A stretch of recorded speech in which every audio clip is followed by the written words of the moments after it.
በሔዋን አሁን ያንቺ ተራ ነው አሏት። አዳምም ቦስም እውነት አንቺ ደግሞ ምን እንደምትመስል ማየት ነው አሏት። ሔዋን እስቲ እናያለን ብላ የዲና ክፍል ከኬብሮን ጋር ገባች። እንደገቡም ሔዋን ከኬብሮን ጋር ስለኔ የምታውቂው ነገር ካለ ንገሪ ብላ ጠይቃት ለምናትም ነበር። ኬብሮን ግን ምንም የምታውቀው ነገር እንደሌለ ነገረቻትና ወደ ሜካፕ ስራዋ ገባች።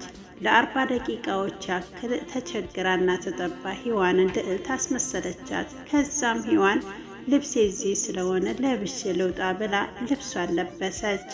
አዳምና ቦስም ፀጉር አስተካካይ ቤት በመጥራት ተስተካክለው ዘንጠው ነበር። ኬብሮን ከሔዋን ላይ አይኗን መንቀል አልቻለችም። የሔዋን ውበት ዛሬ በደንብ ያየችው ይመስላል።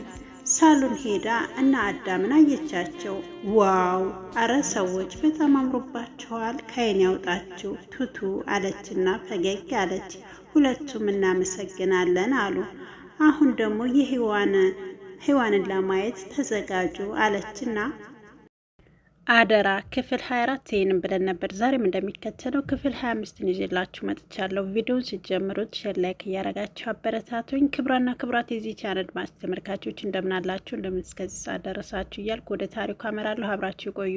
የቻናሉ ቤተሰብ ያልሆናችሁ ሰብስክራይብ በማድረግ የደወል በተናን በመጫን የዘወትር ቪዲዮ ግብዣ ይሆናል። ሔዋን እባክሽ ነይ ወደዚህ አለች።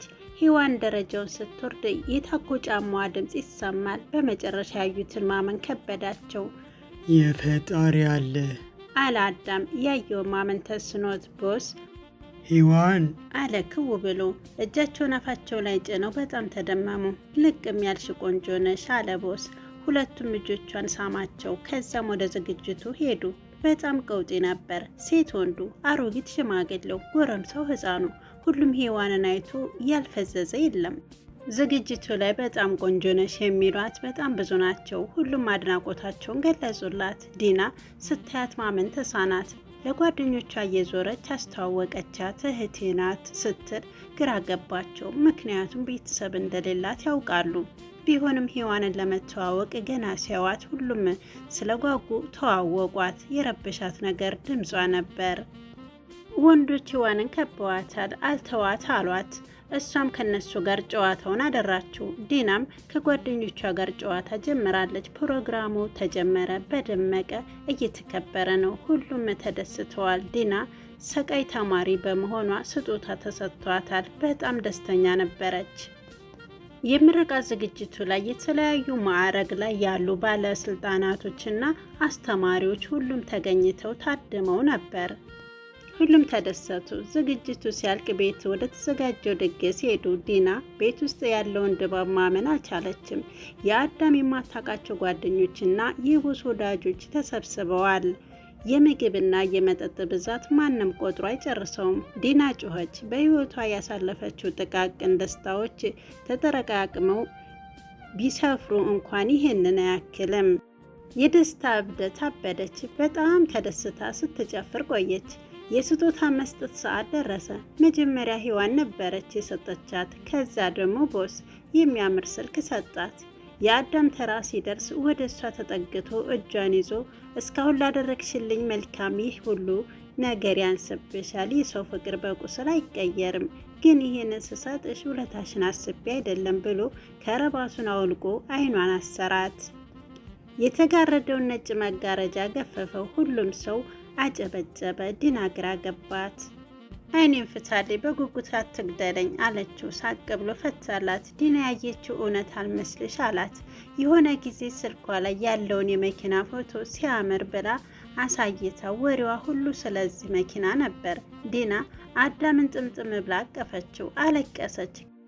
ከዛም እንባዋን እየጠራረገች እኔ ያለቀስኩት መኪናዋን ስለሰጠኝ ሳይሆን የምችለውን የፈለኩትን ነገር የሚያደርግልኝ ወንድም ፈጣሪ ስለሰጠኝ ነው አለች ጮክ ብላ። ዲና መኪና ውስጥ ልትገባ ቁልፉን ስትለው ሳቅ ብሎ እስካሁን አላየሁትም እያልሽ ነው አላት። ዲና አዎ ብላ አሳየኝ ስጠኝ ስትለው የመኪናውን በር ጠቆማት። አሁን አየሁት፣ እዚህ ተሰክቶ ነው እንዴ አለች። ከዛ መኪናዋ ውስጥ ገብታ ትንሽ ቆየችና ወጣች። ከዛም ሰራተኞቹ በጋራ አዋጥተው ሰጧት። በጣም አመሰግናለሁ ብላ ሁሉንም ሳመቻቸው።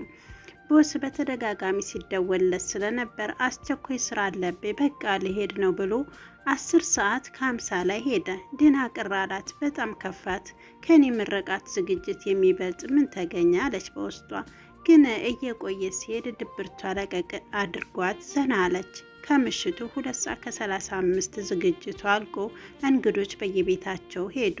እነሱም ቤት ውስጥ ገቡ። ዲና ንድድ ብላ ቆይ ቦስ ግን ከኔ ዝግጅት የሚበልጥ ምን አግኝቶ ነው ደግሞ እሱ ብሎ ጋባዥ ማታ ጋብዛቸዋለሁ ብሎ አልነበር? ቆይ ታዲያ አሁንስ ለምን ቀረ አለች። ስልኩ ሞከረችው፣ አይሰራም።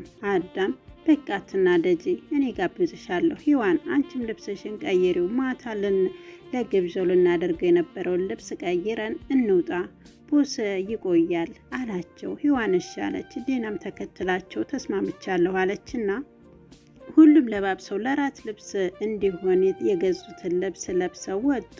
አዳም ያለማቋረጥ የጽሁፍ መልእክት ይገባለታል። ዲና ምን እንደሆነ ስትጠይቀው ምንም አይደል ስራ ነው ይላታል። በማታ እንዴት ብላ ብትጠይቀውም መልሷን ሳይመልስላት ወደ ስልኩ ለገባው መልእክት ምላሽ ብቻ ሰጥቶ ስልኩን ይዘጋዋል። ሂዋን ምንም አላለችም፣ አልጠየቀችውም። በትልቁ አዳም ግራ ተጋባ። ሁሉም ያልጠበቁት ድምፅ በክፍሉ ውስጥ ነገሰ። ለስለስ ያለ የዘፈን ክላሲካል ነው። ምን እየተፈጠረ ነው አላዳም። ወዲያው መብራቱ በራ። ክፍሉ በሙሉ ዲና ፍቅረኛ ትሆኛለሽ፣ ታፈቅርኛለሽ፣ ፍቅረኛሽ ልሆን፣ ስለ ወደፊታችን አብረን እናስብ የሚሉ ጽሁፎች ሞልተውታል። ዲና አይኗን ማመን ተሳናት። ክፍሉ ውስጥ ማንም የለም። ክላሲካሉ ከየት እንደሚመጣ አይደለም ማወቅ አይቻልም፣ መገመትም አይቻልም። ሂዋን በዲና መደናበር ሳቋ መጣ፣ ግን አልሳቀችም። አዳም በቦስ ስራ በጣም ተገረመ። ቦስ መጣ፣ ወደ ዲና ቀረበ፣ ከዛም ተንበረከከ። ዛሬ ቀኑ ደስ ይላል፣ ግን ደግሞ ያስፈራል። የፈራሁት እኔ ነኝ። እምቢ አልፈልግም እንዳትኝ፣ እባክሽ ካፈቅርሽ ብቻ እሺ በይኝ። አንቺ የኔ እንድትሆኝ ነው የምፈልገው አለና ቀለበቱን አወጣ። ዲና አለቀሰች፣ እጇን ዘረጋችለት። ወዲያው አንድ ዘፈን መድረኩ ላይ ወጥቶ የኔ አካል የኔው ነሽ ምን አወርስሻለሁ አንጀቴና ልቤን ያውትችልሻለሁ የሚለውን ዘፈን ከዚህ ግጥም በኋላ ያለውን ግጥም ቀይሮ ዘፈኑን መስፈን ጀመረ።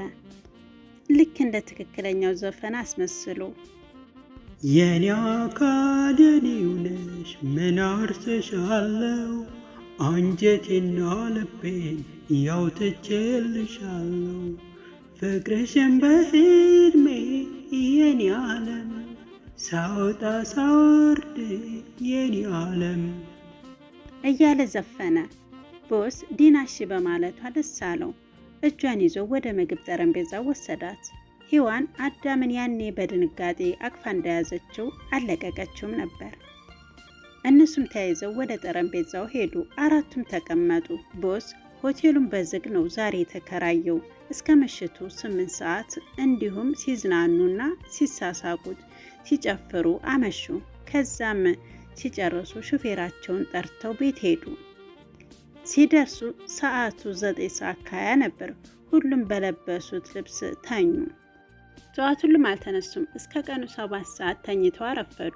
ዲናም አቅም ኖሯት መነሳት ከብዷት ተዝረፈለፈች። ሁሉም ድካም ላይ ነበሩ።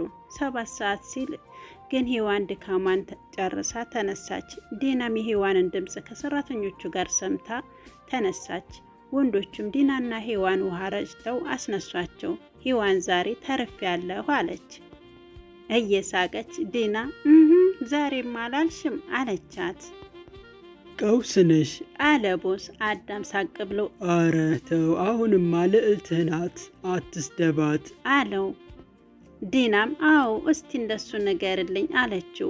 ሁሉም ተጣጥበው ሳሎን ተቀመጡ። አዳም ምሳ ዛሬ እኔ ነኝ የምሰራው ምርጥ የእንቁላል ሰንዶች ለአዲሶች ፍቅረኛሞች ቀለል ያለ ነው አለ። ዲና እንዴ ምግብ መስራት ትችላለህ እንዴ ስትል ቦስ ቀጠል አድርጎ አደራ ክፍል 25 ይህን ይመስል ነበረ። እስከ ቪዲዮ ፍጻሜ አብራችሁ ስለነበራችሁ እጅግ አመሰግናለሁ። ቻናሉን ላይክ ሸር እያረጋችሁ የዛሬው ትረካ እዚህ ጋር በቃ። መልካም ጊዜ